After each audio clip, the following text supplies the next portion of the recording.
बिस्मिल्लाहिर्रहमानिर्रहीम। अस्सलामु अलैकुम वरहमतुल्लाहि वबरकातुहू। मेरे दोस्तों, आज हम बनाएंगे माजून कबक शाह सबसे आला। कुछ लोग कह रहे हैं कि कब्ज़ के लिए हमें कोई चीज़ मुवाफिक नहीं आ रही। वो हजरात आज ये कर लें कि तरंजबीन, ये तरंजबीन पंसारियों से मिल जाएगी। ये आपने 10 तोला लेना है और शक्कर, चीनी और शक्कर हो वो आपने 10 तोला लेना है। इन दोनों चीज़ों को, तरंजबीन का आपको पता है उसमें हल्के से पत्ते भी होंगे, कांटे भी होंगे। तो इन दोनों चीज़ों को 3 किलो पानी के अंदर डाल के उबाला दें। 2-3 उबाला आने के बाद ये तरंजबीन और शक्कर ये आपस में मिक्स हो जाएगी, यानी बिल्कुल ही इसका कौम सा बन जाएगा। अब आप इसको चूल्हे में से उतार के नीचे कपड़े में से छान लें। तरंजबीन के जो पत्ते वगैरह थे वो निकल जाएंगे, बाकी साफ शफाफ या वह शीरा रह जाएगा।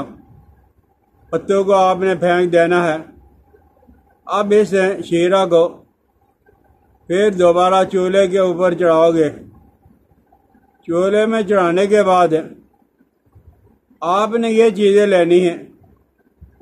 अदरक खुश्क वाली, जिसको ज़ंजाबिल कहा जाता है, सूंठ, ये आपने 6 ग्राम लेना है।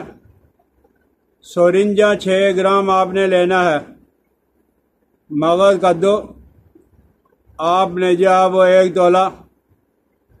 दाना इलायची आपने 1 तोला लेना है।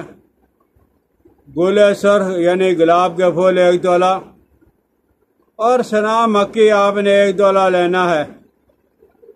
और मुनक्का आपने जो वो 2 तोला लेना है। मुनक्का में से आपने बीज निकाल लेने हैं। इन सारी चीज़ों को बारीक कूट के, और ये जो कवाम था आपके पास तरंजबीन का और शक्कर का, उसके अंदर डाल के आग पे आप चढ़ा के रख लो और आप देखते रहो, चमचा से हिलाते रहो।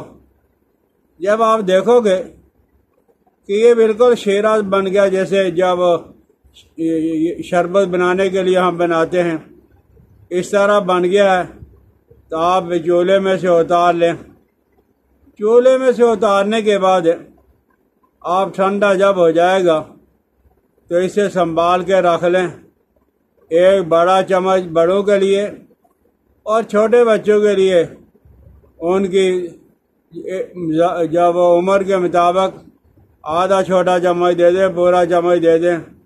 आप देखोगे कि माजून कबक शाह इतनी ज़बरदस्त है कि ये बच्चों को भी पसंद, बच्चियों को भी पसंद, बूढ़ों को भी पसंद, और हर मिजाज के माफिक आने वाली माजून। आप अगर एक दफ़ा इसे इस्तेमाल करके बना के और इस्तेमाल करके देखोगे तो फिर इंशाअल्लाह लजीज आप दाद दिए बगैर नहीं रह सकते। तो आप इन चीज़ों की जो माजून बना लें, बेज़रर सी है। और जिस वक्त तक आपका पेट साफ़ नहीं होता उस वक्त तक आप माजून का ज़रूर इस्तेमाल कर लिया करें। अगर समझ आया तो आप इस माजून को ज़रूर बनाएं, इस्तेमाल करें। मुझे अपनी दुआओं के अंदर याद रखना। अस्सलामु अलैकुम वरहमतुल्लाहि वबरकातुहू।